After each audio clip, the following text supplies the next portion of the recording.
નમસ્કાર.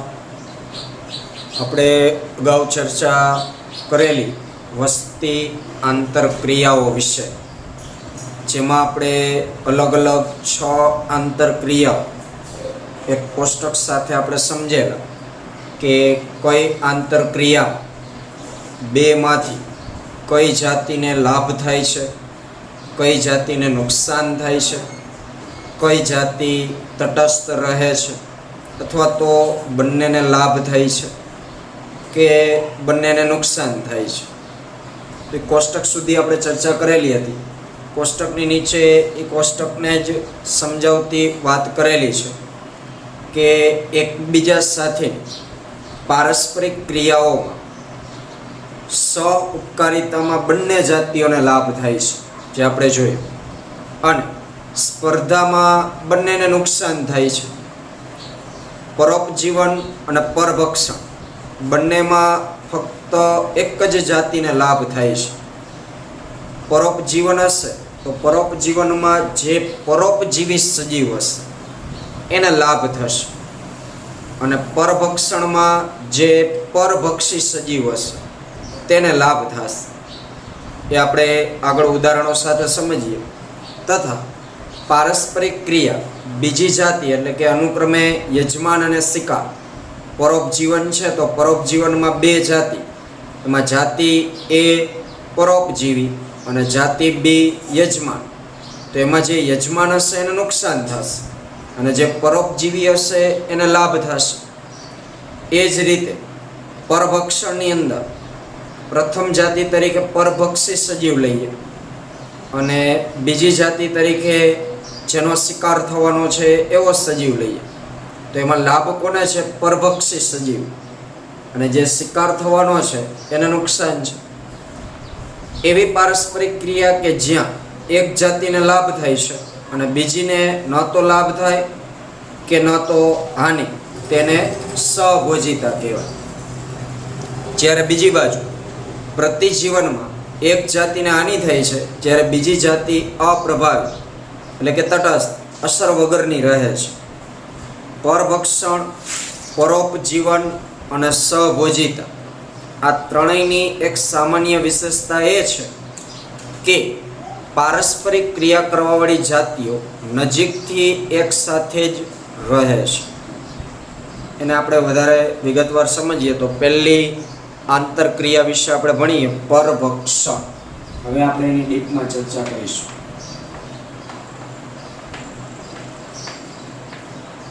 પરભક્ષણ એટલે કે બીજાનું ભક્ષણ કરી જવું, બીજાને ખાઈ જવું. ચાલો તો એની વાત કરીએ કે જો કોઈ સમુદાયમાં વનસ્પતિઓને ખાવા માટે પ્રાણી જ ન હોય તો સ્વયંપોષી સજીવો દ્વારા સ્થાપન કરવામાં આવેલી એ બધી ઉર્જાનું શું થાય? ક્વેશ્ચન માર્ક છે. વનસ્પતિઓ છે એ સ્વયંપોષી છે. હવે કોઈ સમુદાયની અંદર અથવા કોઈ નિવાસન તંત્રમાં વનસ્પતિને ખાવાવાળા પ્રાણીઓ જ જો ન હોય તો પછી વનસ્પતિ દ્વારા ઉત્પન્ન કરવામાં આવેલી જે ઉર્જા છે એ ઉર્જાનું શું થાય? પરભક્ષણને તમે પ્રકૃતિની એવી રીત વિચારી શકો કે જેમાં વનસ્પતિઓ દ્વારા સ્થાપિત કરવામાં આવેલી ઉર્જા ઉચ્ચ પોષક સ્તરોએ સ્થાનાંતરિત થાય છે. જોજો શું કીધું? વનસ્પતિઓ દ્વારા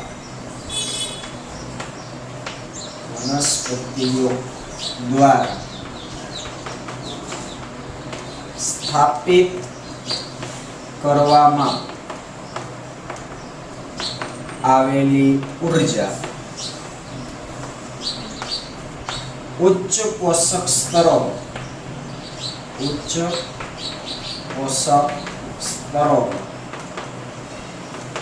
સ્થળાંતરિત થાય છે.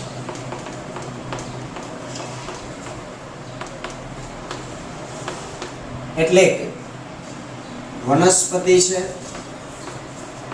એ વનસ્પતિને ખાવાવાળા પ્રાણી, જેને આપણે શાકાહારી અથવા તૃણાહારી કહીશું,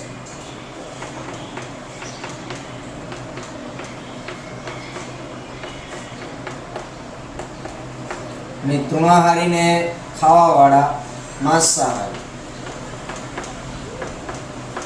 તો આ રીતે ઉચ્ચ પોષક સ્તર, આ એક પોષક સ્તર છે, આ પણ એક પોષક સ્તર છે, આ પણ એક પોષક સ્તર છે.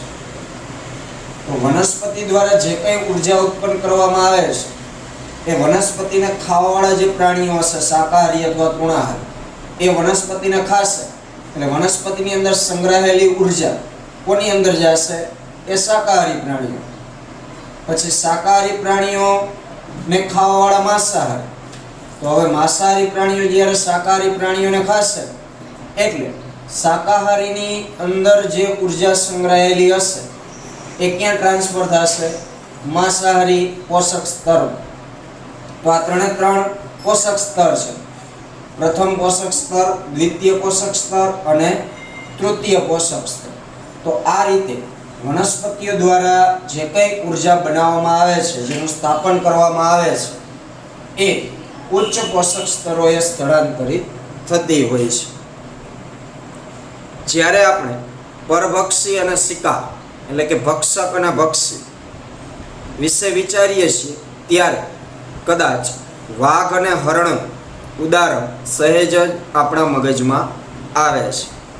બરોબર? ભક્ષ્ય અને ભક્ષક આ બે વચ્ચેનો આપણે સંબંધ સ્પષ્ટ કરવો હોય તો આપણે તરત વાઘ, હરણ આવી રીતના કોઈ પ્રાણીઓનું ઉદાહરણ છે એ મગજમાં આવી જતું હોય છે. એટલે અહીં પરભક્ષી અને શિકાર. પરભક્ષી જે સજીવ હોય એ સજીવને ભક્ષક તરીકે ઓળખવામાં આવે અને જે શિકાર સજીવ છે કે જેનો શિકાર થઈ જવાનો છે તેને ભક્ષ્ય તરીકે ઓળખવામાં આવે. તો ભક્ષક અને ભક્ષ્ય વચ્ચેનો સંબંધ આપણે સમજવો હોય તો વાઘ અને હરણનું ઉદાહરણ લઈ શકે. તો વાઘ અને હરણ, વાઘ છે પરભક્ષી સજીવ એટલે કે ભક્ષક છે અને હરણ છે ભક્ષ્ય થશે.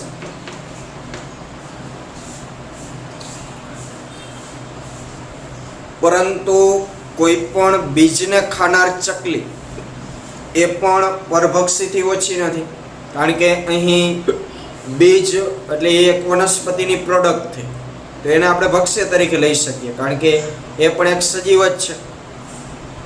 અને ચકલી છે એ પરભક્ષી સજીવ એટલે ભક્ષક તરીકે લઈ શકાય.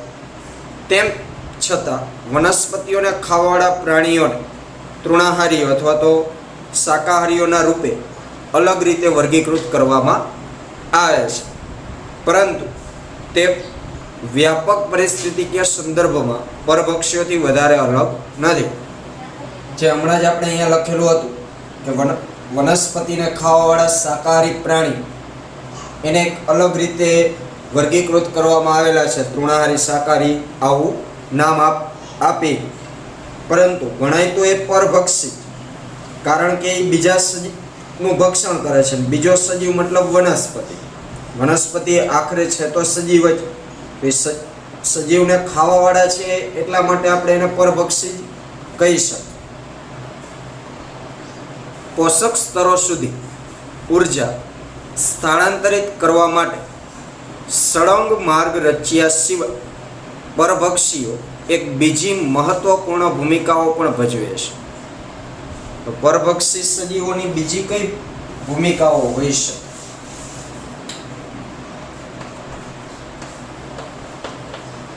પરભક્ષીઓની અન્ય મહત્વપૂર્ણ ભૂમિકા તો એની અંદર એક લઈ શકાય કે તેઓ શિકાર વસ્તીને નિયંત્રણમાં રાખે છે. તેઓ શિકાર વસ્તી એટલે કોણ? ભક્ષ્ય સજીવ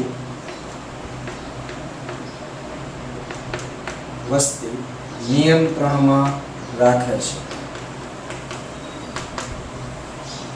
આ પણ એક મહત્વનું કામ છે. હવે પરભક્ષી સજીવો દ્વારા જે ભક્ષ્ય સજીવો છે કે જે એમનો ખોરાક છે, તો આવા પરભક્ષી સજીવો દ્વારા એક આ પણ લાભ થાય છે કે નિવસન તંત્રની અંદર શિકાર વસ્તી એટલે કે જે ભક્ષ્ય સજીવો છે એનું નિયંત્રણ થશે. જો પરભક્ષી સજીવો ના હોય તો આ શિકાર વસ્તીનું પરભક્ષણ થવાનું નથી, અને શિકાર વસ્તીનું પરભક્ષણ ન થાય તો પછી એની વસ્તી અનિયંત્રિત રીતે છે એ વધી જશે. પણ એવું ન બને એટલા માટે પરભક્ષી સજીવો છે એ કુદરતી રીતે એ ભક્ષ્ય સજીવોનો શિકાર કરતા હોય છે. પરંતુ જો પરભક્ષીઓ ન હોય તો શિકાર જાતિઓની વસ્તી ગીચતા ખૂબ જ વધારે થઈ જાય અને નિવસન તંત્રમાં અસ્થિરતા આવી જાય. બરાબર, એટલે આ કુદરતી આખું ચક્કર જ છે.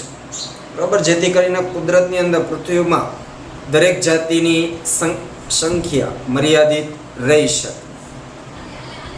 જ્યારે કોઈ ભૌગોલિક ક્ષેત્રમાં કેટલીક વિદેશી જાતિઓ લાવવામાં આવે છે તો તેઓ આક્રમક થઈ જાય છે. વિદેશી જાતિઓનું આક્રમણ એટલે કે કોઈ સંદર્ભમાં અહીંયાથી અલગ વાત છે કે કોઈ હેતુથી બહારની વિદેશી જાતિને અન્ય કોઈ ભૌગોલિક ક્ષેત્રમાં લાવવામાં આવે, બરોબર, પ્રયોગ અર્થે અથવા તો આપણા દેશમાં ન હોય બીજા દેશમાં હોય તો આપણા દેશમાં એને લાવવા માટે વિદેશમાંથી આપણે એ જાતિને અહીંયા લઈ આવીએ અને આપણા સ્થાનિક ભૌગોલિક ક્ષેત્રમાં એને મુક્ત કરીએ તો એના કારણે શું થવાનું છે કે એકદમ આક્રમક થઈ જશે અને ઝડપથી ફેલાઈ જાય છે. કારણ કે અતિક્રમણ પામેલ ભૂમિમાં તેના કુદરતી પરભક્ષીઓ નથી હોતા, કારણ કે એના માટે નવું નિવાસ તંત્ર છે, તો એને ખાવાવાળા સજીવો ત્યાં હોતા નથી, એટલે એને મોકરો પટ મળે એવું કહીએ. એટલે પરિણામે શું કરશે, એની સંખ્યા ટૂંક જ સમયમાં અતિશય વધી જશે અને આવું બને એટલે ત્યાંની જે સ્થાનિક જાતો હોય એને નુકસાન થતું હોય. એક એનું ઉદાહરણ છે કે 1920ની શરૂઆત ઓસ્ટ્રેલિયામાં લાવવામાં આવેલ ફાફડા થોરે ત્યાં લાખો હેક્ટર પ્રક્ષેત્રમાં ઝડપથી ફેલાઈ તબાહી મચાવેલ.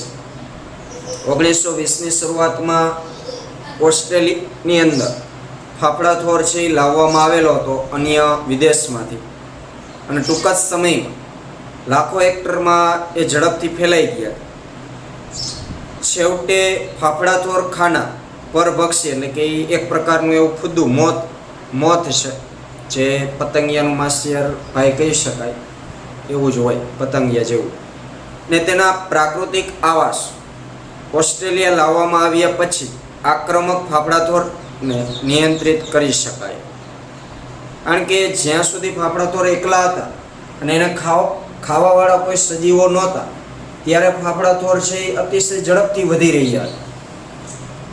હવે એ ફાફડાથોરને કુદરતી રીતે ખાવાવાળા જે મોથ છે, ફુદાઓ પતંગિયા જેવા, આ ફુદાઓને જ્યાં સુધી ઓસ્ટ્રેલિયામાં લાવવામાં ન આવ્યા ત્યાં સુધી ફાફડાથોરને છે નિયંત્રણમાં કરી શકાયા નહોતા. પછી જેવા ફુદાઓનું સ્થળાંતરણ ઓસ્ટ્રેલિયાની અંદર કરવામાં આવ્યું એ જગ્યા કે જ્યાં ફાફડાથોર હતા, તો પછીથી ધીમે ધીમે ટૂંક સમયમાં એ ફાફડાથોરની વસ્તી છે એ નિયંત્રણમાં આવી ગઈ, કારણ કે એને ખાવાવાળા પરભક્ષી સજીવોને ત્યાં લાવવામાં આવ્યા. કૃષિ જંતુના નિયંત્રણમાં અપનાવવામાં આવે જૈવિક નિયંત્રણ પદ્ધતિઓ બાયોલોજિકલ કંટ્રોલ મેથડ શિકારની વસ્તીનું નિયમન કરવાની પરભક્ષીની ક્ષમતા પર આધારિત છે. પરભક્ષીઓ સ્પર્ધા કરતી શિકાર જાતિઓની વચ્ચે સ્પર્ધાની તીવ્રતા ઓછી કરીને કોઈ સમુદાયમાં જાતિઓની વિવિધતા જાળવી રાખવામાં પણ મદદરૂપ છે. પરભક્ષી સજીવો હશે તો બીજી અન્ય જે શિકાર વસ્તી વચ્ચે જે સ્પર્ધાઓ થતી હોય એ સ્પર્ધા ઉપર પણ નિયંત્રણ લાવી શકાય. એક્ઝામ્પલથી સમજીએ કે કોઈ એક જાતિ એ છે અને કોઈ એક જાતિ બી છે. આ બંને વચ્ચે છે સ્પર્ધાઓ થતી હોય, બરોબર, કોઈને કોઈ રીતે. હવે કોઈ પરભક્ષી સજીવ હોય કે જે જાતિ એને ખાય છે, તો હવે આ પરભક્ષી સજીવ જાતિ એને ખાવા લાગશે એટલે આપોઆપ જાતિ એ છે કંટ્રોલમાં આવી જશે. પછી જાતિ સભ્યો સાથે જાતિ બીને સ્પર્ધા કરવી પડતી નથી, કારણ કે જાતિ એ ઉપર હવે કોનું નિયંત્રણ છે? પરભક્ષી સજીવો. તો આ રીતે પરભક્ષીઓ દ્વારા અન્ય બે શિકાર વસ્તી ઉપર જે કાંઈ સ્પર્ધાઓ થાય છે એના ઉપર પણ નિયંત્રણ લાવી શકાય. અમેરિકાના પ્રશાંત મહાસાગરીય કિનારાના પથરાળ આંતરજુવાળી એટલે કે ખડકાળ ભરતીયુક્ત જે વિસ્તાર છે એ વિસ્તારના સમુદાયો તારા માછલીની એક જાતિ જેનું નામ છે પાઇસેસ્ટર એક મહત્વપૂર્ણ પરભક્ષી છે. એક ઉદાહરણ આપ્યું છે, બરોબર, એટલે એમસીક્યુ માટે આ ખાસ યાદ રાખો. અમેરિકાના જે પ્રશાંત મહાસાગર છે એના કિનારામાં રહેતી ખડકાળ ભરતીયુક્ત જે વિસ્તાર હોય ત્યાં રહેતી જે જાતિ છે તારા માછલી જેનું નામ છે પાઇસેસ્ટર, એ તારા માછલીની એક જાત છે. એ પોતે પરભક્ષી છે. પ્રયોગશાળાની બહાર કરવામાં આવેલ એક ક્ષેત્ર પ્રયોગમાં જ્યારે એક બંધ આંતરજુવાળીય ક્ષેત્રમાંથી બધી તારા માછલીઓ દૂર કરવામાં આવી તો આંતરજાતીય સ્પર્ધાના કારણે એક જ વર્ષમાં અપૃષ્ઠવંશીઓની 10 કરતાં પણ વધારે જાતિઓ વિલુપ્ત થઈ. શું કીધું કે આ પ્રશાંત મહાસાગરમાં આ તારા માછલીની એક જાતિ પાઇસેસ્ટર કે જે એક મહત્વપૂર્ણ પરભક્ષી છે. હવે એક પ્રયોગ કરવામાં આવ્યો. એક બંધ આંતરજુવાળીય ક્ષેત્ર પસંદ કર્યું. ત્યાંની જે તારા માછલીઓ હતી એ બધી બહાર કાઢી લેવામાં આવી અને બીજા ક્ષેત્રમાં એને ટ્રાન્સફર કરી દેવામાં આવી. તો એ ક્ષેત્રમાં જે બીજી અપૃષ્ઠવંશી સજીવોની જે જાતો હતી તો એ અપૃષ્ઠવંશીઓની 10 કરતાં પણ વધારે જાતો વિલુપ્ત થઈ. કારણ કે આખી એક ચેન હોય, એકબીજા ઉપર નભનારા સજીવ હોય. જો એમાંથી કોઈ એક મહત્વપૂર્ણ સજીવને બહાર કાઢી લેવામાં આવે તો એની સાથે સંકળાયેલી જે અન્ય જાતો હશે એને ઘણી બધી તકલીફ પડતી હોય. અને તકલીફને કારણે આ પ્રયોગમાં જે પરિણામ આવ્યું કે અપૃષ્ઠવંશીઓની 10 કરતાં વધારે જાતો વિલુપ્ત થઈ ગઈ. જો પરભક્ષી ખૂબ જ વધારે કાર્યદક્ષ છે તથા તેના શિકારનું અતિશોષણ કરે છે ત્યારે બની શકે છે કે શિકાર વિલુપ્ત થઈ જાય. એ તો સ્વાભાવિક વાત છે કે કોઈ પરભક્ષી સજીવ એની શિકાર વસ્તીનું વધારે શોષણ કરવા લાગે તો એક સમયે આ શિકાર વસ્તી વિલુપ્ત થઈ જાય જો પરભક્ષીઓનું આક્રમણ વધારે હશે તો. આ જ કારણ છે કે કુદરતમાં પરભક્ષીઓ શા માટે સમજદાર છે. કારણ કે જો વિલુપ્ત થઈ જાય તો પછી વળી ખાવા માટે કંઈ રહે નહીં. એટલે પરભક્ષી સજીવો છે એ કોઈ એક જ જાતિ ઉપર નભતા નથી. મોટા ભાગના એ અલગ અલગ ખોરાક તરીકે જુદી જુદી જાતિઓ ઉપર આધાર રાખતા હોય છે. આપણે જ ખાલી વાત કરીએ કે શાકભાજીમાં બટેકા સિવાય કંઈ હોત જ નહીં, અથવા તો બધું હોત પણ આપણે ખાલી બટેકા જ ખાધા રાખત સતત, તો એક સમય એવો આવે કે બટેકાની જે જાત છે એ વિલુપ્ત થઈ જાય. આ તો છે ચાલો આપણે તો બુદ્ધિજીવી છીએ એટલે એનો સંગ્રહ કરીએ અને એવું બધું કરીએ. પરંતુ જંગલોની અંદર સિંહ, વાઘ કે જે મોટા માંસાહારી પ્રાણીઓ છે કે જે કોઈ એક જ શિકાર વસ્તુ ઉપર ફોકસ કરીને ચાલે, જેમ કે હરણ, તો પછી પૃથ્વી ઉપરથી એક સમય એવો આવે કે તમામ હરણો છે એ નાશ પામી જાય અને પછી એ જાતિ ક્યાંય જોવા જ ન મળે. પણ આવું બનતું નથી. દરેક પરભક્ષી સજીવ એ કોઈ એક જાતિ ઉપર નભતો નથી. એ જુદી જુદી જાતિઓને ખોરાક તરીકે ઉપયોગમાં લેતો હોય છે, જેથી કરીને દરેક જાતિને રહેવા માટે એક મોકો મળે અને એની સંખ્યામાં પણ એ વધારો કરી શકે, પણ એનું નિયંત્રણ તો થવાનું જ છે પરભક્ષીઓ દ્વારા. પરભક્ષણના પ્રભાવ ઓછો કરવા માટે શિકારી જાતિઓએ વિવિધ સ્વરક્ષણ કેળવી લીધું છે. સાથે સાથે જે શિકાર વસ્તીઓ છે ભક્ષ્ય સજીવ, એને પણ અમુક એવા લક્ષણો કેળવા છે કે જેથી કરીને પરભક્ષણનો એ પ્રભાવ ઘટાડી શકે. કીટકો અને દેડકાઓ કેટલીક જાતિઓ પરભક્ષી દ્વારા સહેલાઈથી ઓળખાઈ જવાથી બચવા માટે રહસ્યમય રીતે રંગીન હોય છે, રંગ અનુકૃત કરવાની એક ક્ષમતા ધરાવે છે. એટલે કે કીટકો અને દેડકાઓએ પોતાનો બચાવ કરવા માટે શું કર્યું, તો એ જે વિસ્તારમાં રહે છે એ વિસ્તારનો પ્રાકૃતિક જેવો રંગ હોય એવો રંગ એના શરીરનો એને કેળવી લીધો. વૃક્ષ નિવાસી જે દેડકાઓ હશે અને તળાવના જે જલીય દેડકાઓ હશે એ બધા મોટે ભાગે ગ્રીન કલરના હશે. કારણ કે વનસ્પતિનો રંગ ગ્રીન હોય અને એમનો રંગ પણ ગ્રીન હોય તો કોઈ શિકારી પ્રાણી એને પહેલી નજરે જોઈ શકતું નથી, તો એને એક બચવાનો મોકો મળે છે. આવું નવું કીટકોમાં પણ છે. તો આ એક બચાવ પ્રયુક્તિ છે. કેટલીક શિકાર જાતિઓ ઝેરી હોય છે અને તેથી પરભક્ષીઓ તેમને ટાળી દે છે. બરાબર, અમુક શિકાર જે વસ્તી છે ભક્ષ્ય સજીવ, તો એ કંઈક ઝેરી પદાર્થો ઉત્પન્ન કરે છે, એ પોતે ઝેરી હોય, જેથી કરીને પરભક્ષી પ્રાણીઓ એને ખાવાનું ટાળી દેતા હોય છે. મોનાર્ક પતંગે તેના શરીરમાં વિશેષ રસાયણ હોવાને કારણે તે પોતાના પરભક્ષી એટલે કે ખાસ કરીને જે પક્ષીઓ છે એના માટે ખૂબ જ અરુચિકર, એટલે કે ભાવે નહીં એવું ટૂંકમાં, કે સ્વાદમાં ખરાબ છે. તો હવે આ જે મોનાર્ક પતંગીઓ છે એ મોનાર્ક પતંગીઓ એના શરીરમાં એક એવું વિશેષ રસાયણ પેદા કરે છે.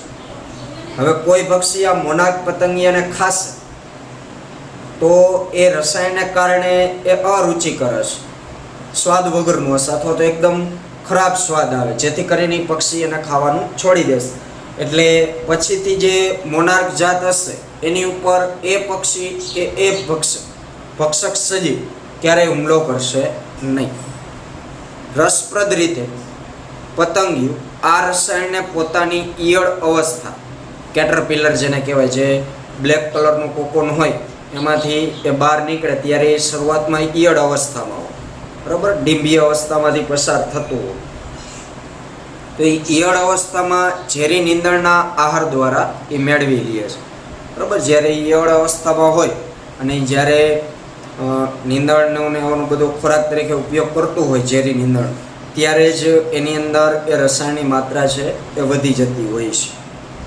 તો આ આપણે પ્રાણીઓની વાત કરી, બરાબર. થોડી ઘણી વનસ્પતિઓમાં પણ પરભક્ષણ છે જોવા મળતું હોય છે, એની આપણે આગળ ચર્ચા કરીશું.